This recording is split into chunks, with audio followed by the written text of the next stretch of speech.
canal de las Américas. Hace 5 meses, el grupo terrorista Hamás masacró a más de 1.400 seres humanos en el sur de Israel. Este cruel y cobarde ataque ejecutado contra civiles inermes llevó a Israel a una nueva guerra en la Franja de Gaza. Ahora estamos caminando por las Jefferson Beltrán viajó al Medio Oriente y en los lugares donde Hamás ejecutó la brutal masacre, reconstruyó junto con las víctimas la memoria de la barbarie. En el TN24 y el programa La Noche han llegado al sur de Israel. Estamos en el kibutz de Niroz, uno de los sitios que fue atacado por el grupo terrorista Hamás. Hoy, gran especial periodístico del programa La Noche, con las víctimas que dejó el terrorismo de Hamás y la lucha que libran en silencio por no caer en el olvido del mundo. El 7 de octubre fue un día que nosotros nunca esperábamos que pudiera pasar. Esta es la noche en el continente americano, mientras en Europa inicia la madrugada y amanece en Asia. Así cae la noche en el continente americano y transcurre la mañana y la tarde en el resto del mundo. La noche bajo la dirección de Claudia Gurizati. El programa La Noche, bajo la dirección de Claudia Gurizati, enciende las luces para que usted vea el punto clave de la noticia. Soy Andrea Bernal, bienvenidos. La noticia: barbarie en Israel, la vida 5 meses después de la masacre de Hamás, el especial periodístico del programa La Noche, que hoy les vamos a presentar desde la frontera entre Israel y la Franja de Gaza. El subdirector del programa La Noche, Jefferson Beltrán, viajó a esta zona del Medio Oriente para reconstruir junto con las víctimas la memoria de la brutal, cobarde, despiadada barbarie que ejecutó hace 5 meses el grupo terrorista Hamás contra civiles inermes en el sur de Israel. Recordemos que en la masacre de aquel fatídico 7 de octubre, 1.400 personas fueron asesinadas y 222 secuestradas. De ellas, al día de hoy, 134 permanecen en poder del terrorismo de Hamás. Este cruel y cobarde ataque ejecutado contra civiles inermes llevó a Israel a una nueva guerra en la Franja de Gaza. El punto clave de esta noticia: el recorrido y los impactantes testimonios que el programa La Noche logró durante este recorrido por la frontera entre el sur de Israel y la Franja de Gaza. En medio del riesgo y la tensión bélica que se vive en la zona, Jefferson Beltrán llegó a los lugares que fueron atacados por el terrorismo de Hamás hace 152 días. El primero de ellos fue el kibutz de Niroz, ubicado a menos de 2 kilómetros de la Franja de Gaza, y este fue el escenario de una de las peores masacres cometidas por Hamás el 7 de octubre.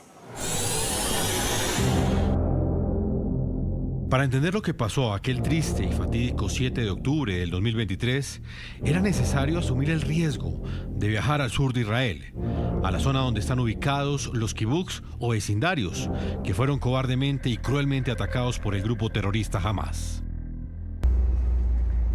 152 días después del asalto, así luce la carretera que desde la ciudad de Jerusalén conduce a la Franja de Gaza. Está prácticamente desocupada. Vean ustedes.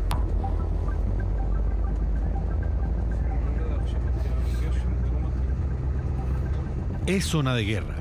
En este recorrido también voy a estar muy cerca de los lugares donde Israel adelanta operaciones militares en contra del grupo terrorista Hamás. Y por esa razón es necesario ir acompañado de las fuerzas de defensa israelí, quienes me relatan lo que sucedió en estos solitarios parajes, en estas solitarias carreteras hace 152 días. Succeed to penetrate to this camp. All the terrorists that attacked this camp were killed. In the camp itself, 7 soldiers were killed. You can see the distance between this place and now we are going to Nir Oz, very, very close to the fence. They came with vehicles through the road that we just went on.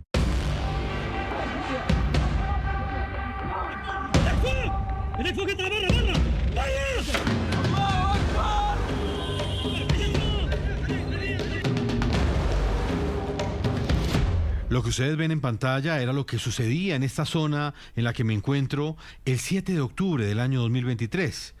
Los mismos terroristas de Hamás grabaron en video los actos crueles y la barbarie que ejecutaron contra civiles indefensos. Luego publicaron las imágenes de sus macabros actos en las redes sociales. NTN 24 y el programa La Noche han llegado al sur de Israel. Estamos en el kibbutz de Niroz, uno de los sitios que fue atacado por el grupo terrorista Hamas ese 7 de octubre del año 2023. Vamos a hacer un recorrido por cada una de las casas para reconstruir la historia de aquellas personas que fueron asesinadas y los que estuvieron secuestrados. Y digo estuvieron porque una gran mayoría de ellos ya recuperó la libertad. Otros siguen en la Franja de Gaza, en poder del grupo terrorista Hamas, a solo 3 kilómetros del lugar donde nos encontramos.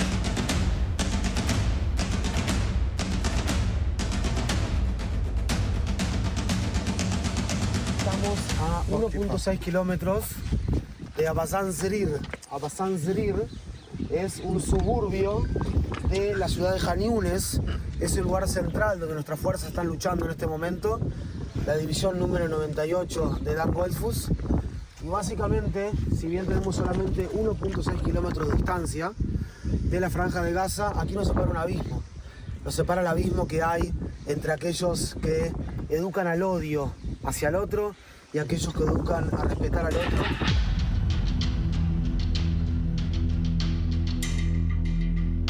Al entrar en el kibbutz Niroz, el panorama es desolador. El olor a muerte aún está presente en medio de la soledad de una aldea en la que antes de los ataques vivían más de 400 personas. Todo, absolutamente todo, quedó en ruinas. Aquí entraron gente, digamos, paga por el Hamas, pero también hubieron en este kibutz personas civiles, inclusive mujeres, inclusive adolescentes, que asesinaron a gente del kibutz, que también tomaron secuestrados del kibutz. Y estamos hablando de adolescentes también que, en el caso de Nili Margalit, por ejemplo, una chica de 41 años, que fue secuestrada por un papá y por un hijo civil.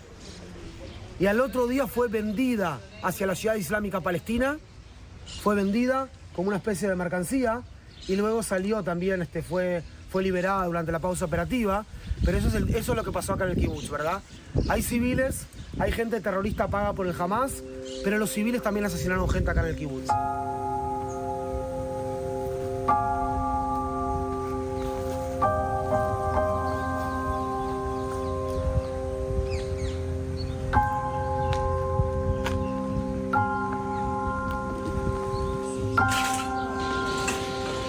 A Oded Alichev, los terroristas de Hamas, se lo llevaron el 7 de octubre del año 2023. Ya completa cerca de 5 meses privado de su libertad. Hemos llegado al kibutz, donde ese día el grupo terrorista Hamas llegó y atacó y destruyó todo este vecindario. Hasta este momento, la cifra de muertos se acerca a las 140 personas y el número de secuestrados ronda los 50.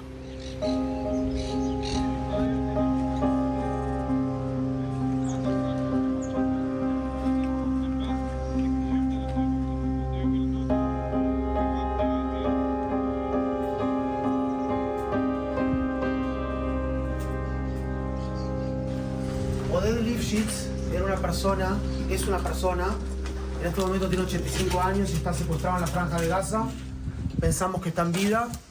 Es una persona que todas las semanas iba con su auto hacia el cruce de Erez, que hoy al principio del día Kobe nos contó sobre el cruce de Erez.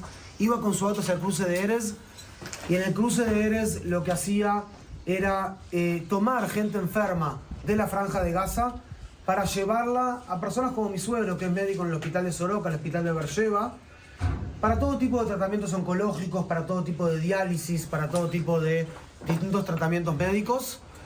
Y esta fue la forma en que le pagó el Hamas. Ahora, ustedes, quizás uno piensa que Hamas no sabía, pero sí, Hamas sabía que la enorme mayoría de la gente que vive en estos kibutzim era gente activista por la paz. Oded, Irit Lahav, personas conocidas en el mundo de Israel que hacían este tipo de cosas. Y hasta hoy en día, fíjense que la Cruz Roja Internacional no le ha dado ningún tipo de medicamento que pasó a Israel a Oded Lifshitz. Oded es un señor enfermo, un señor que básicamente está enfermo allí en la Franja de Gaza, y la Cruz Roja Internacional en estos 143 días no ha visto a nuestros secuestrados. Es una cosa insólita, es una cosa que no puede ser algo así, pero es lo que es y nosotros exigimos que la Cruz Roja Internacional vea a todos y cada uno de nuestros secuestrados.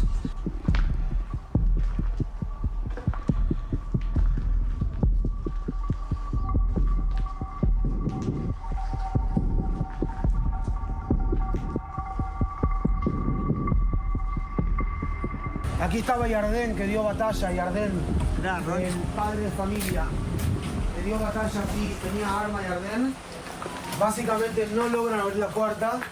Lo que ustedes ven más que nada en las imágenes son los terroristas subiéndose a estos sillones, disparan la ventana, abren esta ventana y por aquí se meten.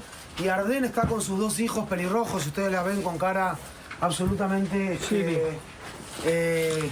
digamos, de pánico, ahí, no sé si se dan cuenta, más o menos donde George está allí parado, allí está Yarden con sus hijos, Shiri con sus dos hijos, mientras que los secuestran por separado.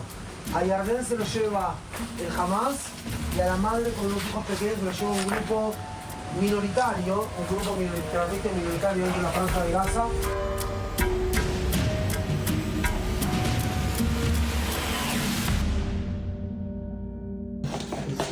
Ronnie, en este lugar, ¿qué sucedió? En el cuarto de al lado, en realidad, fue secuestrada Ofelia Reutemann. Ofelia le tiraron allí unos 8 disparos, podemos ver, y en el piso se puede ver la sangre de ella acá. En términos de, o sea, allí cuando la hirieron. Se la llevan de acá, la tuvieron 53 días. Es importante tener en cuenta que Hamas secuestró a muchos niños y a muchos ancianos, ¿sí? O sea, el mismo Hamas que se esconde debajo de los túneles en la franja de Gaza, lo que secuestró de forma muy cobarde son ancianos, en muchos casos. Acá podemos ver los tiros que le hirieron la mano y básicamente Ofelia salió el día 53, Ofelia Reutemann, y contó su historia, ¿verdad? Escribió un diario, al igual que Ana Frank, de 53 días en cautiverio.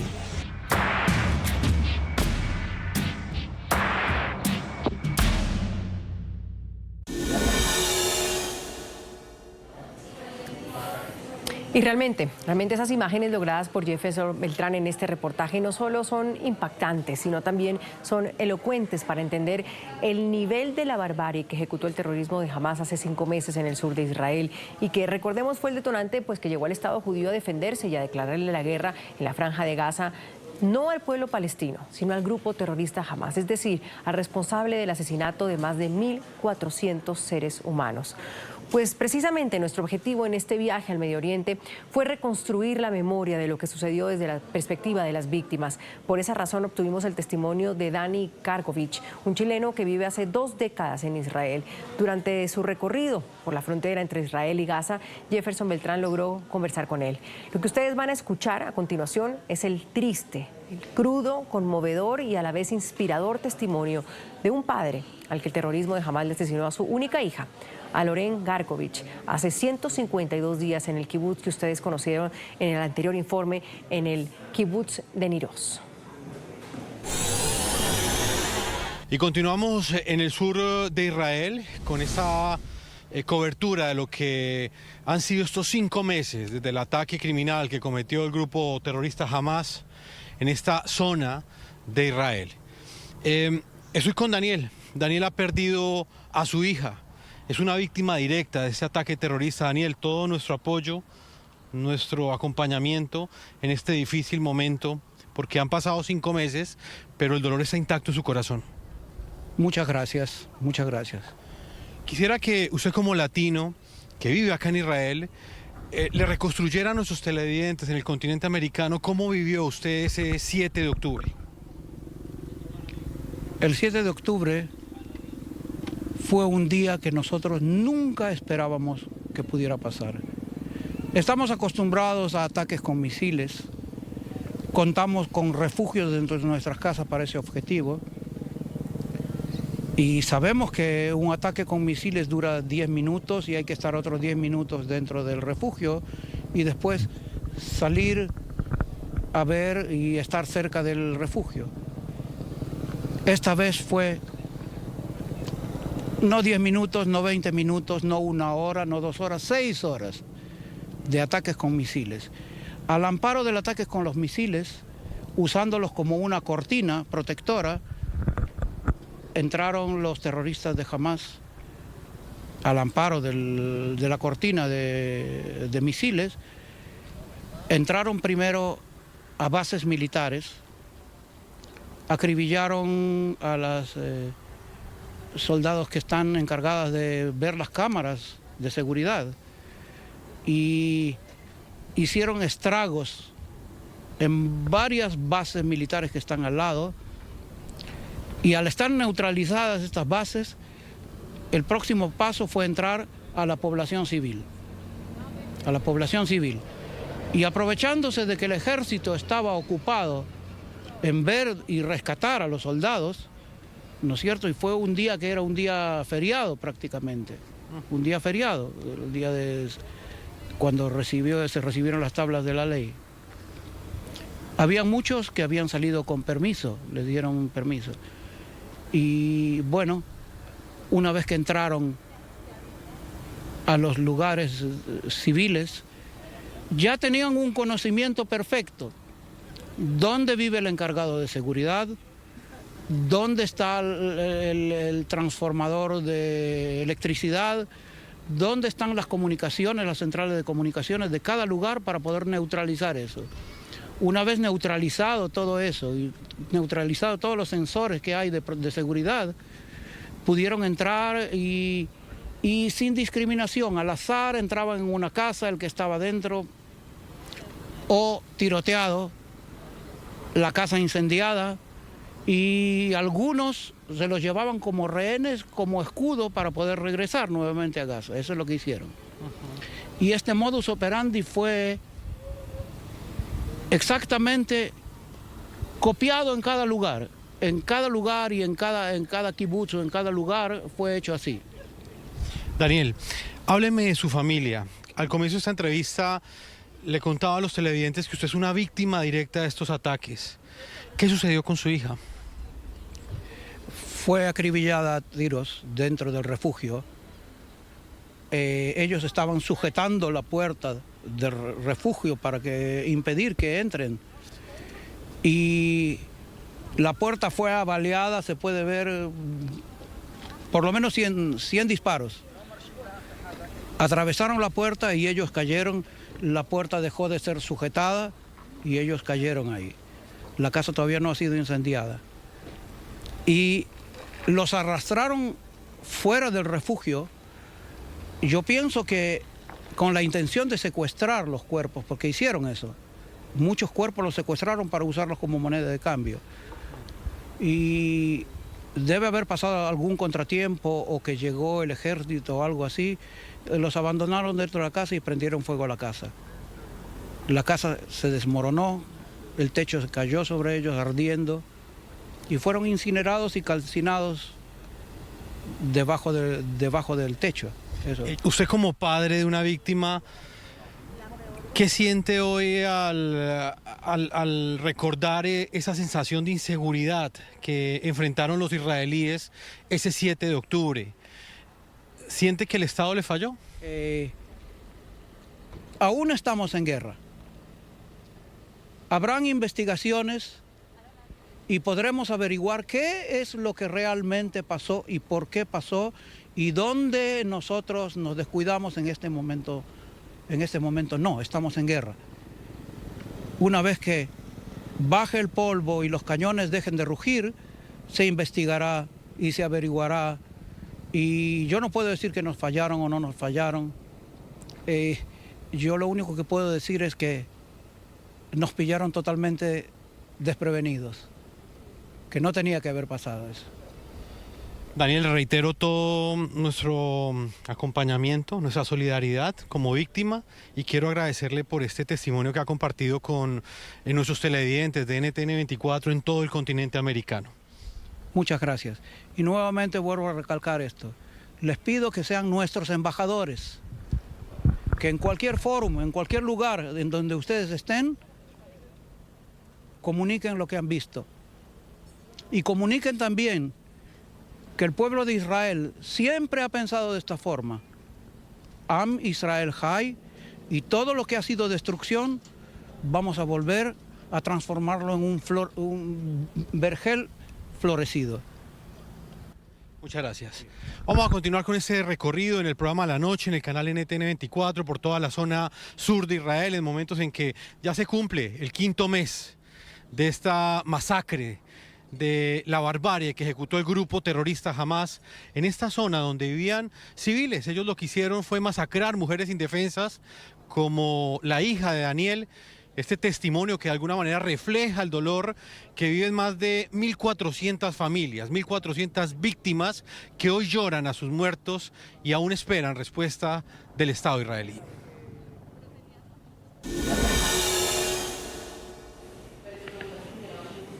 Y dentro de este recorrido por los 60 kilómetros que tiene la frontera entre Israel y la Franja de Gaza, el programa La Noche llegó también al Moshav de Neti Hazara. Es un pueblo agrícola ubicado al sur de Israel, a menos de 400 metros de la Franja de Gaza. Allí los terroristas de Hamas también llegaron hace exactamente 5 meses a masacrar a sus inermes habitantes.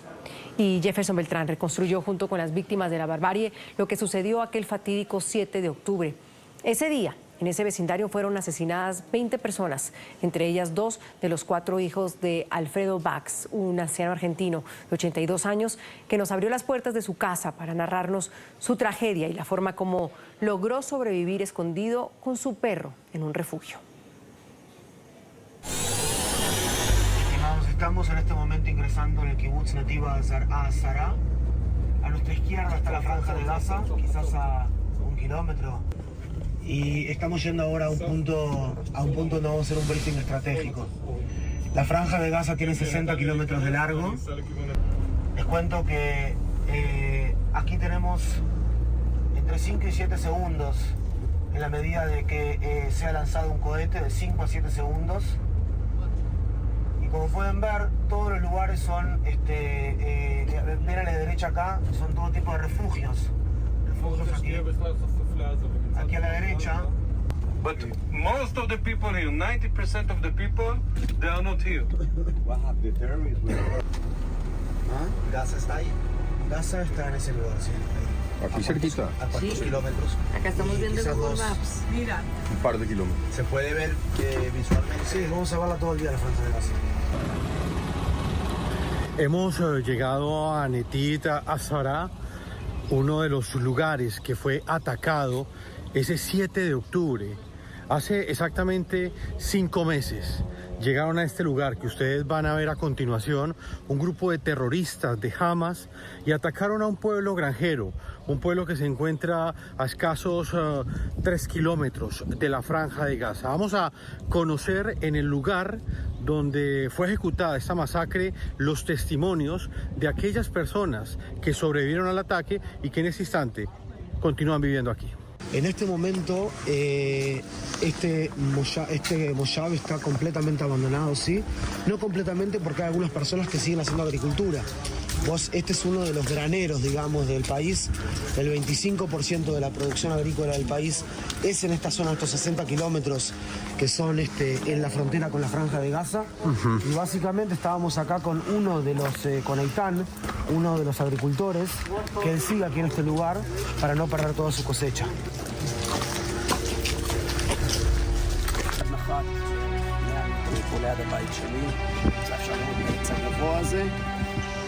המשולש, כן. טיפה פנימה זה הבית שלי, זה המגרש שלי, שם נחת אחד. A las 6:39, entre las 6:29 y las 6:40, que caen aquí o llegan aquí 3 parapentes. Uno de ellos al lado de mi casa, donde está el árbol allí, ese pino, ese árbol triangular, que es al lado de la casa aquí de él. עוד אחד נחת פה מאחורי העץ הזה. Otro cayó aquí, cayó no, sino que aterrizó al lado de este otro pino. ועוד אחד נחת בחלק הדרומי של המושב. Y otro en la parte del sur de este moshav, de este poblado. אני רק מסיים את המשפט ואז את זה. מחבל שרץ, רואה אותם במרפסת, יורה ב3 האנשים האלה והורג אותם. El terrorista que aterriza de ese lado, cuando viene corriendo el terrorista de este lado, ve a 3 personas, un padre, una madre y su hijo, que están tomando café, digamos, en el jardín de su casa, y a ellos 3 los asesina primero. Dentro de este especial periodístico quisimos hablar directamente con las víctimas y les vamos a presentar el testimonio de Alfredo, un hombre que ese día logró salvarse, pero 2 de sus hijos fueron masacrados en este lugar por aquel grupo terrorista que vive a tan solo 3 kilómetros de este vecindario. O sea, acá, como creo que alguien le ha contado, ha habido uno de mis vecinos se tiró sobre la granada y ha muerto. Mi hijo vive en la casa grande atrás, en un departamento chico, el resto lo ha alquilado. Vivía allá, él salió afuera para defender la vecina que estaba con uno de sus hijos acá en esta casa. Lo llamó por teléfono, que siente gente que habla en árabe, que deben haber terroristas acá. Él salió de la casa, no tenía revólver, nada. Tenía permiso para comprar el revólver, pero no había alcanzado. Salió con un machete que trajo de Ecuador, lo tengo en el coche, lo encontramos. Salió de su casa y se encontró enseguida con los terroristas acá. Empezaron a disparar sobre él, se dio cuenta que no podía hacer nada. Fue herido acá en la espalda, alcanzó a correr entre los árboles, llegó hasta la casa de uno de los que está encargado del grupo de los que son, como se dice, el grupo de defensa local, que son unos 25 o 30 muchachos jóvenes que viven acá armados y todo, avisar. Ambulancias no pudieron entrar, se le trató de ayudar, él murió en manos de uno de los muchachos acá. Y yo no sabía nada, hasta las 6:30 de la tarde no supe nada. La última llamada fue de uno de mis hijos, que vive también muy cerquita a la pared. Él está en el grupo de defensa del Moshav, él estaba en el servicio de inteligencia, estuvo en el comando de Hombres Rana también, 48 años, el mayor 52. A él lo mataron acá de 100 metros de mi casa cuando vino a ayudar a un matrimonio que estaba atacado, lo emboscaron y vino con otro de los vecinos. Él estuvo herido, el vecino de él, y a él lo mataron acá. El asunto es que durante todo ese tiempo, como quien dice, la mayoría de la gente acá sabía que yo también estaba muerto. O sea que a las 8 de la mañana fue la última llamada de mi hijo. A las 8 de la mañana, y todo el asunto acá empezó a las 7 menos cuarto, cosas así. O sea que mi hijo mayor seguro ya estaba muerto, el otro todavía no sé si sabía de lo que había pasado con su hermano. A las 8 de la mañana me llama y me dice: papá, entra en el refugio. Es la primera vez que entré en el refugio, porque sentí en el tono de él, como hablaba, que no hay excusa, tengo que entrar. O sea, ¿dónde está el refugio? Es detrás de mi casa, dentro se entra por la... ¿Quieren verlo? Sí. Este es el refugio. Las ventanas son de hierro, ¿me entiendes? Tiene iluminación que no necesita la corriente eléctrica. Alcancé a cerrar las ventanas. Lo más cómico es que acá ya había gente, no he visto a nadie. Saqué medio cuerpo afuera para cerrar las ventanas de hierro a las 8 de la mañana. O que estamos en el medio del combate, yo no sabía nada. Cerré las ventanas, cerré la puerta, me quedé con el perro acá adentro. Son 15-20 minutos. Yo creo que en esos 15-20 minutos pasó todo el desastre acá afuera. Lo más extraordinario es que cuando cerré todo, luego de 1 o 2 minutos sentí idioma árabe que hablan de afuera. Acá al lado de la ventana, agarré el perro, le cerré la boca, le digo: no hablas. Pero él estuvo tranquilito, tampoco no estuvo molesto durante el bombardeo y todo, estuvo tranquilito en el sofá, no le molestaba tampoco. El mismo día, a las 8:30 de la noche, yo me enteré, mi nuera me habló por teléfono, vinieron a avisar, vinieron a ver dónde está el cuerpo de Alfredo, vinieron a buscar mi cadáver, y entraron soldados, golpearon en la puerta, y a las 6:30 yo abro la puerta y me ven que estoy tomando café, el muerto está tomando café. era el hermano de mi nuera, que estaba con el grupo de defensa también. Casi se desmayó. Me dice, mira, Einat es el nombre de mi nuera, quiere hablar contigo. Ella también sabía que estaba muerto yo. ¿Me entendés? Entonces le dice por teléfono para que no se ataque, lo lleva adentro de todos los problemas, no se asuste otra vez. Le dice, Alfredo está acá, ¿querés hablar con él? Me dice, escucho que dice sí, me da el teléfono y ella me dice, mira papá, Igal y Amit han sido matados. Yo a las 8:30 de la noche me vinieron, el ejército vino, me dice, señor, no puede estar más, usted tiene que salir de acá. Llevé el perro, la taza de café, un par de calzoncillos, o yo mismo subí al coche y salí. ¿A dónde ir? No sabía iba a dónde ir, porque ya todos habían sido evacuados, no había nadie, todos mis hijos ya habían salido de toda la zona, el sobreviviente de allá, que también está vivo por casualidad, porque allá también estuvo en una guerra muy grande, allá y salió vivo, no sé por qué. No tengo idea. Y el más chico que vive acá también salió con su familia y sus 3 chiquitos. Yo no sabía dónde estaban nadie. O sea que todo lo que ha pasado para mí no viene de sorpresa. Yo sé dónde vivo, los riesgos que hay acá. O sea que para mí no vino de sorpresa lo que ha pasado. Tremendo testimonio. Vamos a una pausa comercial aquí en la noche de NTN 24, ya volvemos.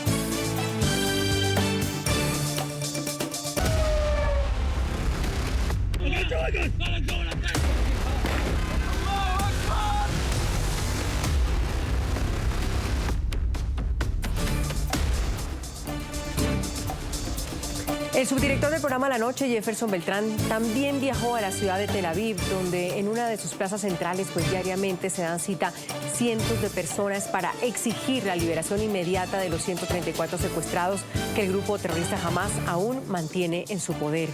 Una réplica de los túneles donde Hamas esconde a los secuestrados y una mesa que espera a los secuestrados cuando regresen a la libertad hacen parte de los símbolos con los cuales el Foro de Familiares y Rehenes y también de Desaparecidos busca llamar la atención del mundo para que no olvide la tragedia que también enfrentan los civiles israelíes como consecuencia del terrorismo de Hamas.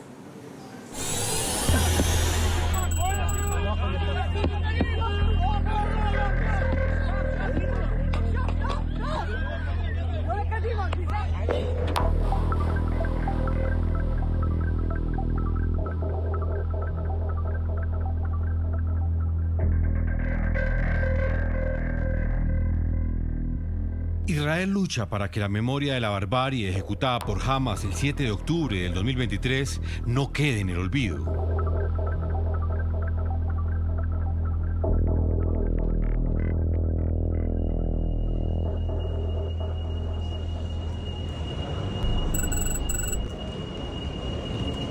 Ese es el primer pensamiento que llega a mi mente cuando veo estos afiches que reciben a los pocos viajeros que en tiempos de guerra aterrizan en este aeropuerto, el Ben Gurión, de la ciudad de Tel Aviv.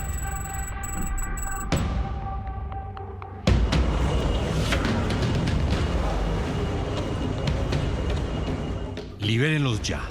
Es el mensaje que se repite una y otra vez en estas 134 pancartas en las que aparece el rostro y la edad de cada uno de los secuestrados que están en poder del grupo terrorista Hamas.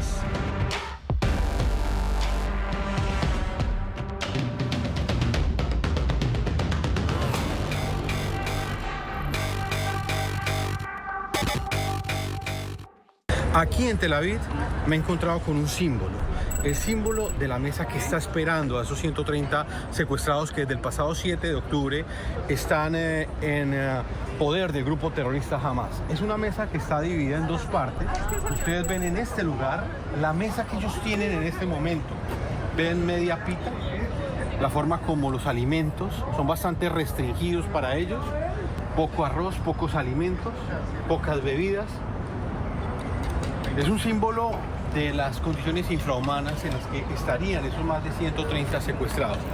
Y en esta otra mitad de la mesa que ustedes están viendo acá en pantalla es la mesa que espera a los 134 secuestrados. Vemos la mesa con el pan, con la abundancia de agua, algo que les hace falta a ellos.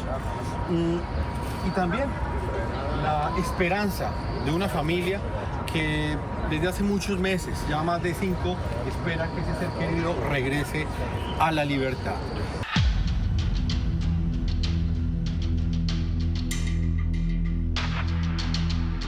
Pero no solo estas sillas vacías buscan sensibilizar al mundo para que no olvide a los cautivos. También en la plaza del Museo de Arte de Tel Aviv me encontré con esta réplica que simula la tortura, la terrible realidad que sufren los secuestrados en los túneles construidos por Hamas en la Franja de Gaza.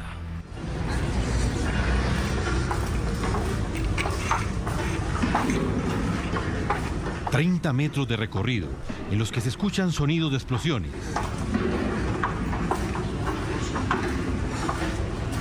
Disparos.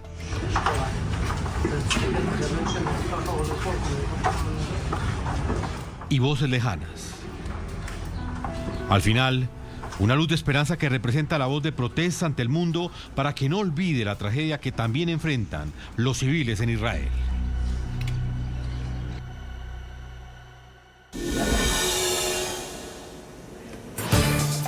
Los invito a otra pausa comercial aquí en la noche de NTN 24 con este especial periodístico. Ya volvemos.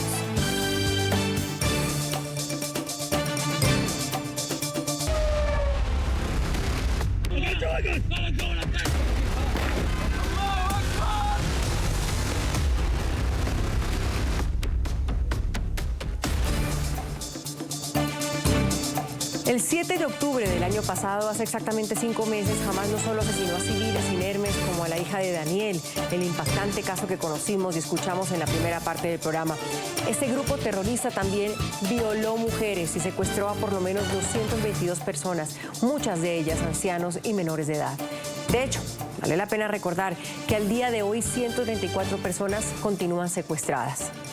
Pues bien, el caso que les vamos a presentar ahora y que logró documentar Jefferson Beltrán en su recorrido por el kibutz de Nir Oz es el de Karina Engelbert, una argentina que estuvo secuestrada durante 57 días junto con sus 2 hijas, Mika Yuval Ángel, de 18 y 11 años respectivamente. Ellas recuperaron su libertad, pero el esposo y padre de las niñas, el paramédico Ronen Ángel, fue asesinado. Escuchen muy bien, su cadáver fue secuestrado. Desde el sur de Israel, Diego, el hermano de la mujer liberada, pues nos concedió esta entrevista en la que denuncia las condiciones en las que estuvo plagiada su hermana y exige a la comunidad internacional que medie para que sus sobrinas reciban de Hamas el cadáver secuestrado de su padre para poderle dar sepultura y poder visitarlo en la tumba. Diego, te escuchan en el continente americano y en el resto del mundo, en los Estados Unidos. Gracias por este testimonio y quisiera que le relataras a nuestros televidentes qué sucedió ese 7 de octubre, de qué manera tu familia quedó completamente destruida luego de este ataque terrorista en ese sábado negro. Gracias por escuchar y gracias por venir acá a ser la voz de nosotros en el mundo. Mi hermana, la familia de mi hermana grande, Karina, vive en el kibutz Nir Oz, en la frontera de Gaza, sería 2 kilómetros de Han Yunis. El sábado 7 de octubre, a las 6:30 de la mañana empezaron sirenas en todo el país. Yo vivo en el centro del país. También en casa tuvimos sirenas y así lo despertamos.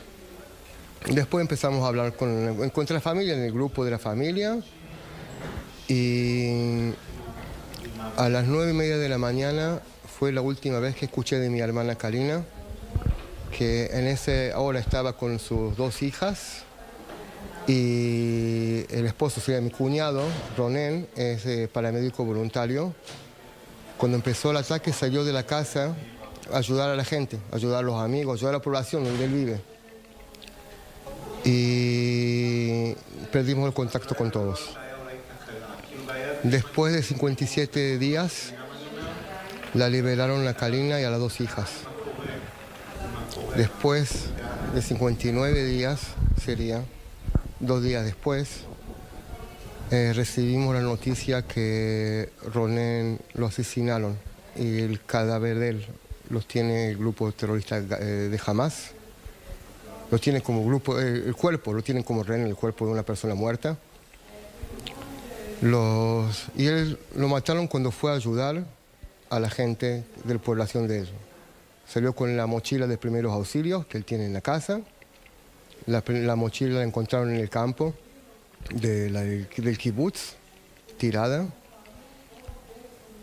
Y así estamos todavía desde hace 145 días que estamos así, en esta forma, sin recibir todavía el cuerpo de Ronen, con amigos, familiares, vecinos que todavía están adentro, los tienen jamás. La suerte mía es que mi hermana y las dos hijas lo soltaron, pero no sé si no lo soltaban, no sé en qué forma estarían ahora.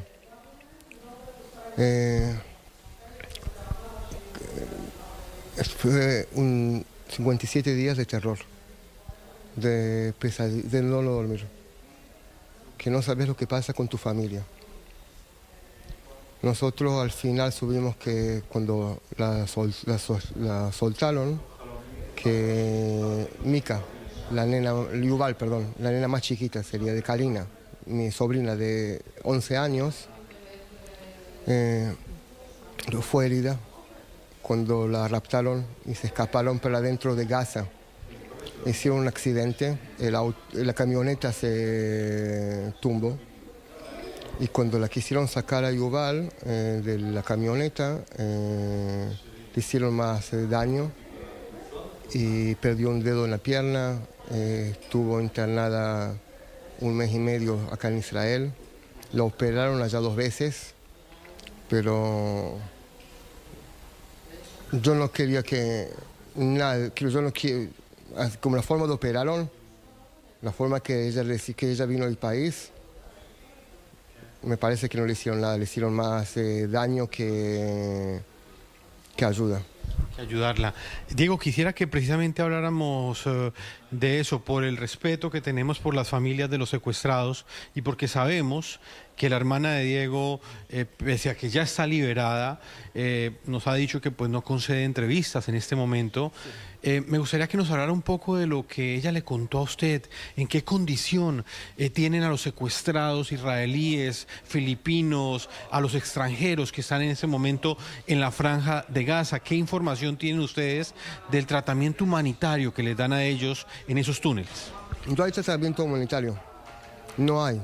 Hace falta que la gente, que el mundo tiene que saber que cuando todos lo dicen que Israel tiene que meter ayuda humanitaria, que tienen que dar a los civiles ayuda adentro de Gaza, nadie le dio ayuda a mi hermana. Mi hermana no es una soldada, una persona civil, una señora de 50 años que estuvo enferma de cáncer. Hace 2 meses antes que pasó eso, sería en agosto, le dijeron a Karina que el cáncer no tiene más cáncer.